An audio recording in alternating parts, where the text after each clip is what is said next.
Assalamualaikum warahmatullahi wabarakatuh. Untuk praktikum online kali ini kita akan mempelajari tentang sistema genitalia maskulina. Untuk sistema genitalia maskulina ini, slide ya, kita bedakan menjadi organ genitalia interna, yaitu yang terdapat di dalam sehingga tidak terlihat dari luar. Kemudian ada organa genitalia eksterna yang terlihat dari luar, dan juga glandula-glandula penunjangnya. Nah, ini slide yang secara anatomis kalian sudah mempelajari sistem genitalia maskulina itu terdiri dari apa saja ya. Ini tadi yang dimaksud dengan yang eksterna ya, karena kelihatan di luar. Ada penis, ada skrotum, di dalamnya sini ada testis. Nah, ini yang termasuk yang organ dalam ya, organ dalam testis. Kemudian ini adalah saluran-salurannya. Kemudian juga didukung oleh glandula-glandula penunjang. Ini ada glandula, ada uretralis, kemudian ada glandula prostat, dan juga nanti ada glandula atau vesikula seminalis ya. Slide. Nah, ini adalah sayatan memanjang dari testis dan epididymis. Di sini testisnya, ini ya, yang bentuknya lonjong.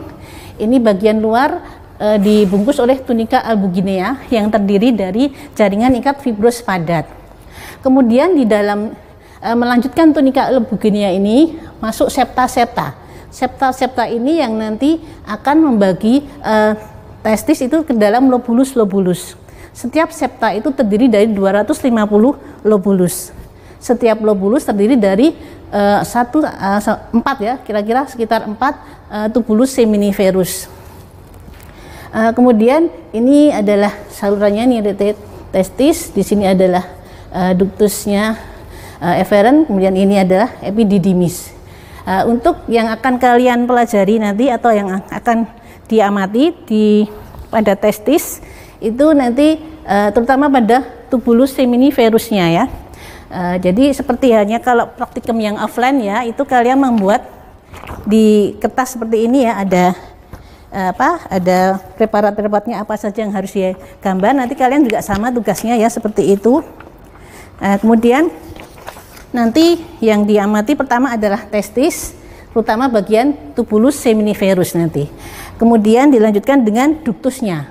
Untuk ductusnya nanti adalah ductus deferens ya, dan juga nanti glandulanya yang diamati adalah glandula prostat dan juga vesikula seminalis, dan terakhir nanti adalah organ yang eksternanya yaitu penis ya. Lanjut slide-nya. Nah, ini gambaran dari bagian dari testis dan saluran keluarnya.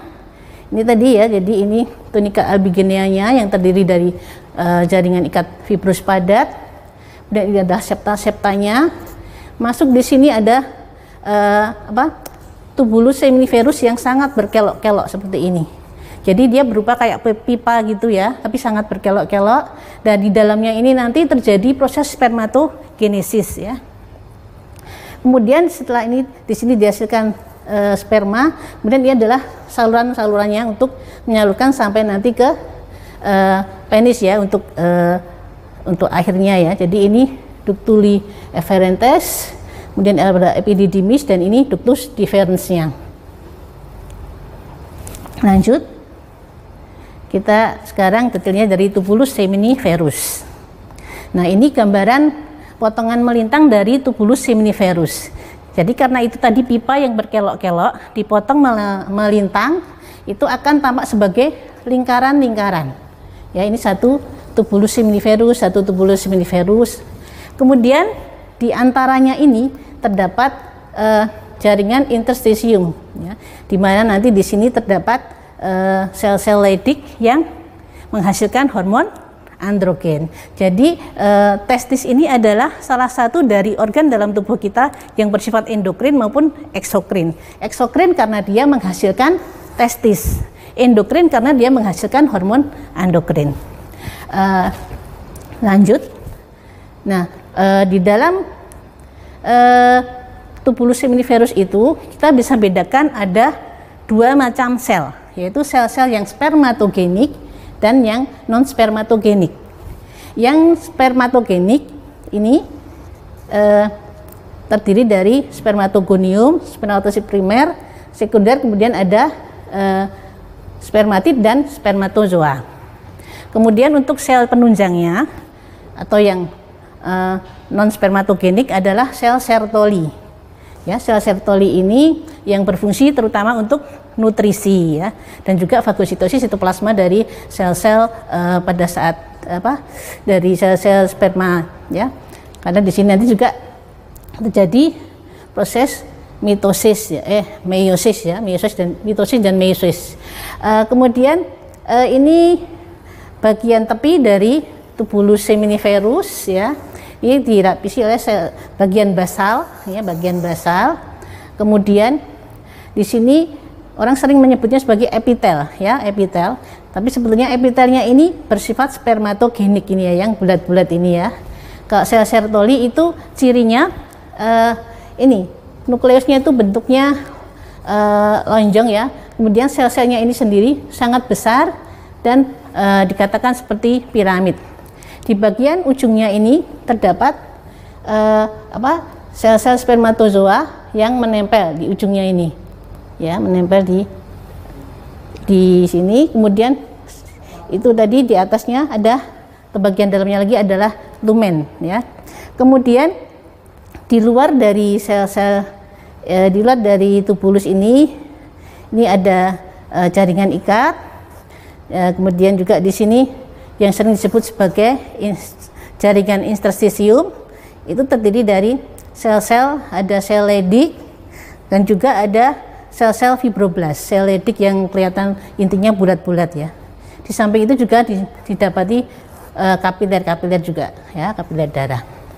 Ini secara bagannya, teoritisnya. Kemudian lanjut, ini masih, jadi ini gambaran secara lengkapnya ya dari ini testis, kemudian ini bagian pabriknya ya. Bisa dikatakan kalau testis itu adalah pabrik dari sperma ya, karena di situ dihasilkan sperma dari sel-sel spermatogonium berkembang melalui mitosis dan meiosis, selanjutnya membentuk spermatozoa. Nah, di sini ini testisnya, kemudian ini adalah epididymis, ini salurannya. Nah, kemudian ini tadi yang melintang ya, ini secara skematisnya.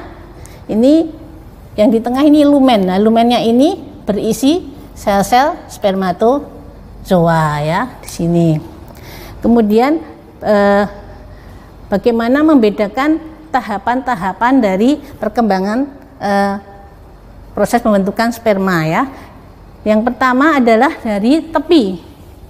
Sel paling tepi itu terdiri dari sel-sel spermatogonium ya. Jadi bentuknya bulat, ini intinya juga bulat, ukurannya ya relatif besar, tapi nanti yang paling besar adalah yang primer ini ya. Jadi urutannya sudah teratur dari tepi ke tengah ke lumen itu sudah teratur. Yang paling tepi adalah spermatogonium. Sebetulnya spermatogonium ini juga bisa dibedakan ada A dan B ya, tapi dengan pengamatan dengan teknik pewarnaan yang standar HE itu kita sulit untuk membedakan. Jadi di sini kita sebut saja sebagai spermatogonium. Ini di bagian tepi. Kemudian perkembangan selanjutnya dia mengalami mitosis, membentuk sel spermatosit primer. Nah, sel spermatosit primer ini biasanya kalau di preparat akan menggambarkan adanya tahap mitosis ya, ada tahap pembelahan sel. Setelah itu nanti dia akan berkembang ya, meiosis, membentuk spermatosit sekunder. Nah, kalau dari segi ukuran spermatosit primer ini adalah yang paling besar ukurannya ya. Kemudian untuk spermatosit sekunder itu secara teori memang dia dibentuk, tapi karena segera berubah dia menjadi spermatid biasanya sangat sulit untuk teramati. Jadi biasanya kalau di preparat itu yang jelas teramati adalah spermatogonium, spermatosit primer, kemudian spermatid dan spermatozoa ya. Tapi sebetulnya ada ini ya sekundari spermatosit ini, tapi mungkin dengan teknik pewarnaan yang lebih jelas lagi ya, sehingga bisa membedakan antara yang ini ya. Tapi yang jelas kalau yang primer itu paling besar ukurannya. Lanjut, Nah ini ya, dari tepi ini masih sama ya, tunica vaginalis, tunica albuginea. Nah ini gambaran dari tubulus seminiferusnya. Ini bagian basal tepinya, ini sel-selnya yang tadi ya, ada spermatogonium, spermatozoid primer, spermatid, dan ada spermatozoon. Nah ini, kemudian ini lumennya. Yang dimaksud sel-sel interstisial itu yang di sebelah sini. Ini jaringan interstisial, berada di antara tubulus seminiferus ini ya. Nah ini yang tadi kita katakan ada sel Leydig ya.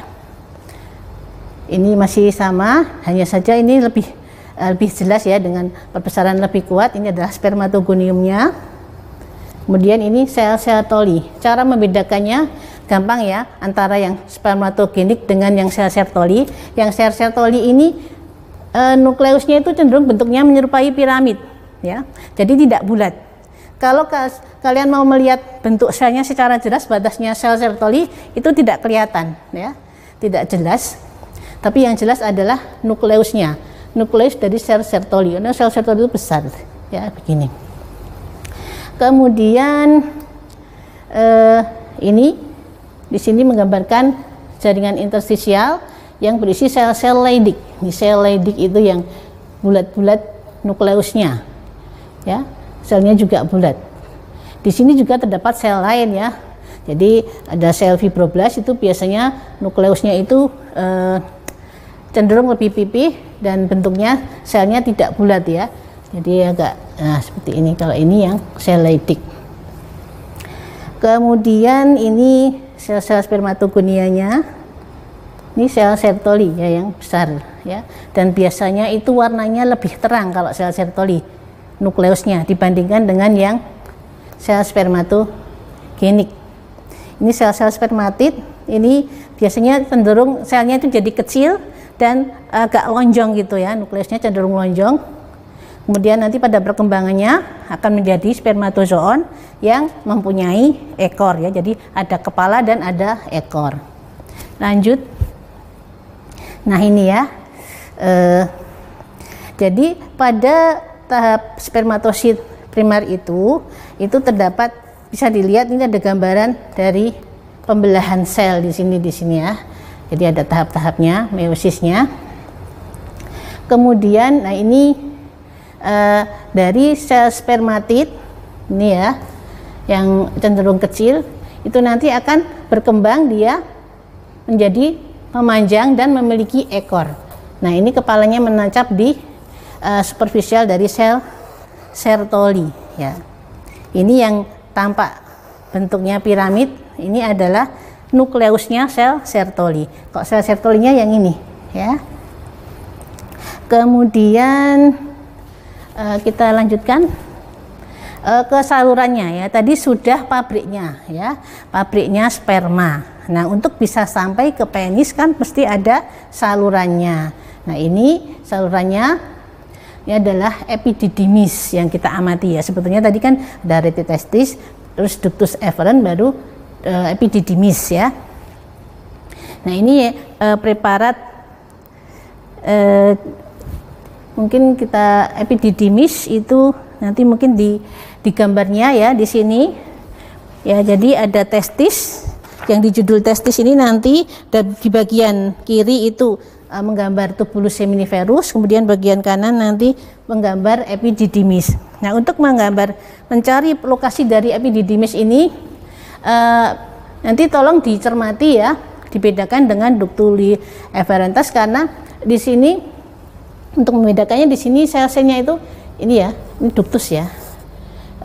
Ductus itu berarti saluran.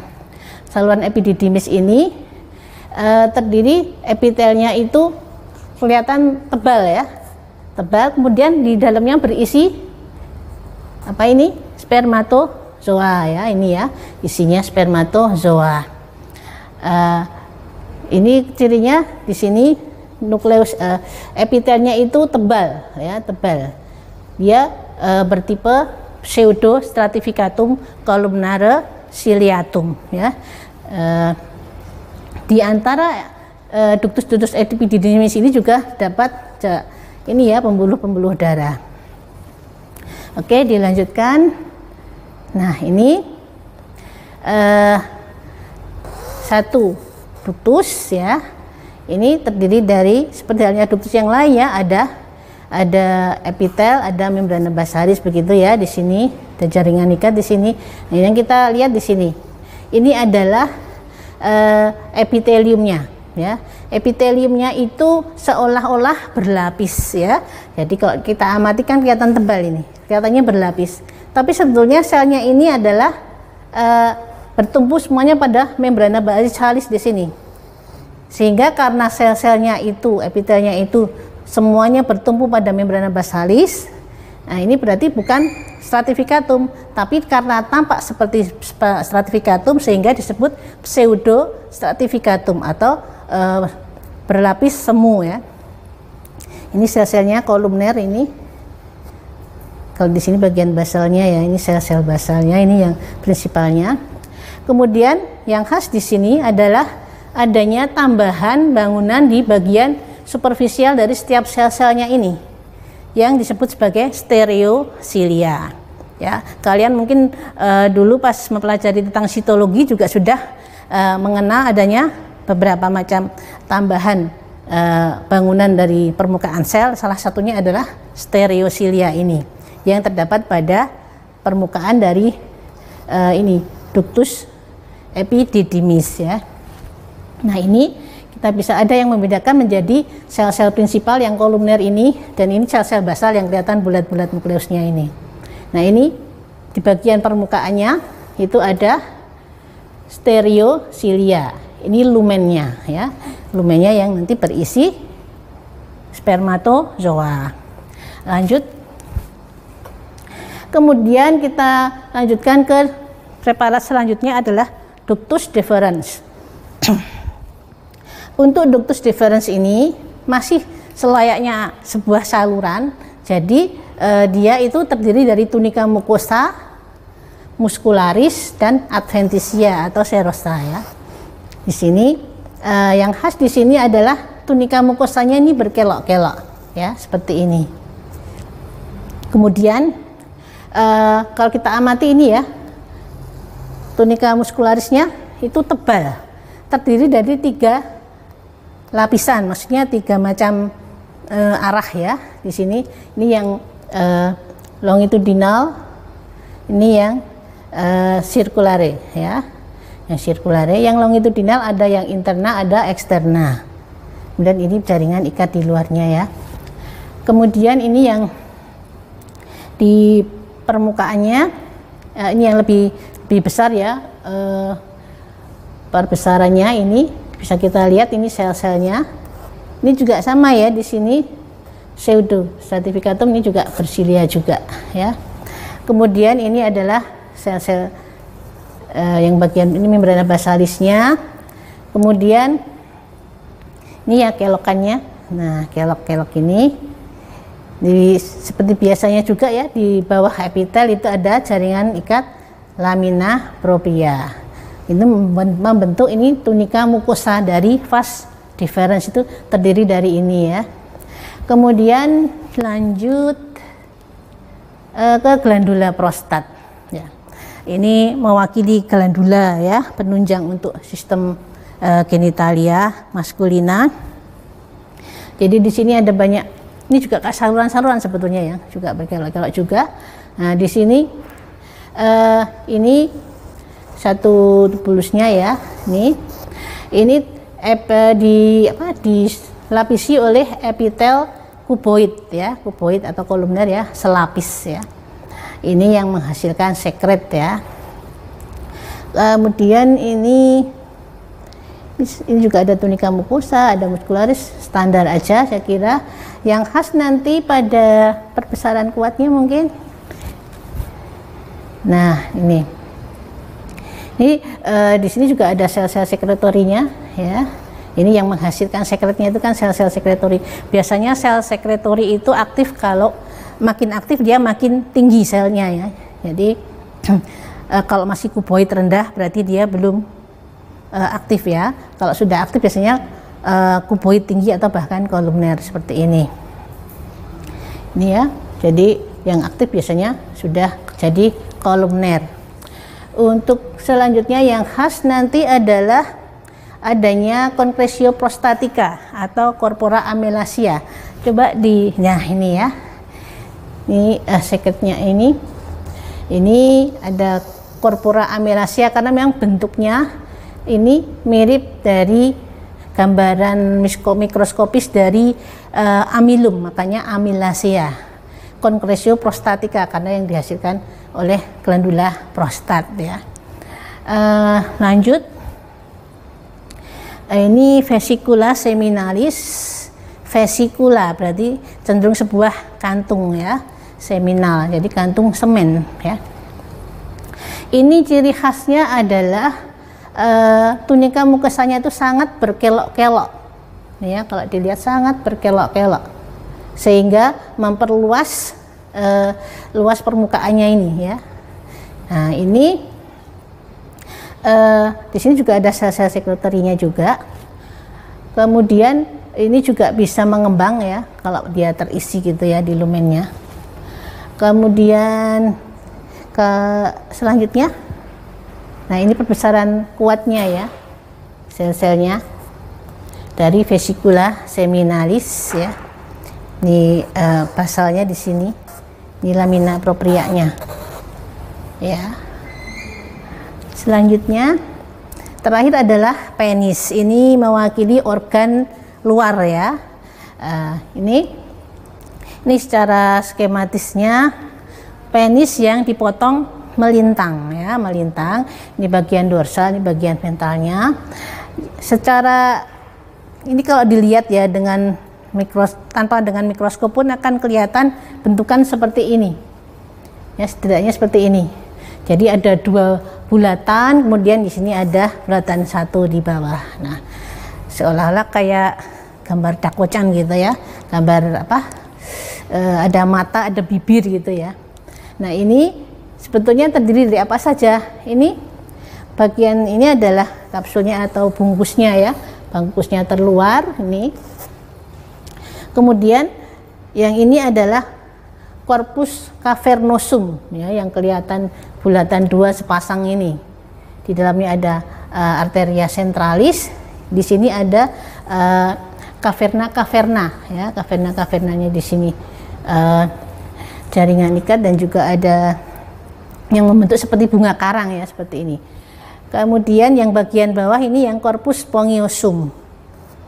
Ini yang nanti berhubungan dengan uretra ya. Jadi di bagian tengahnya ini ada saluran uretra. Kemudian selain itu di sini juga ada beberapa pembuluh darah ya. Ini vena dorsal, ini arteria yang bagian dorsal. Kemudian nah ini ya, kalau gambarannya seperti ini, mungkin bisa lihat di preparatnya habis. Ternyata itu ya tadi ya. Jadi silakan nanti diamati, kemudian dicari bagian-bagiannya, terutama adalah ciri khasnya ya. Ciri khasnya itu masing-masing organ tadi itu apa ya. Mungkin bisa jadi kalau yang penis tadi ciri khasnya apa? Hanya ada 2 caverna, sepasang caverna ya, yang kemudian di bagian atas ya, kemudian ada yang spongiosum ya, yang bagian bawah. Oke, itu penjelasan dari saya. Mohon maaf bila ada banyak kekurangannya. Yang jelas meskipun ini diberikan secara online, kami harap adik-adik tetap mempelajarinya dengan baik-baik sehingga betul-betul mengerti dari sistem genitalia maskulinnya secara histologisnya ya. Demikian penjelasan saya. Assalamualaikum warahmatullahi wabarakatuh.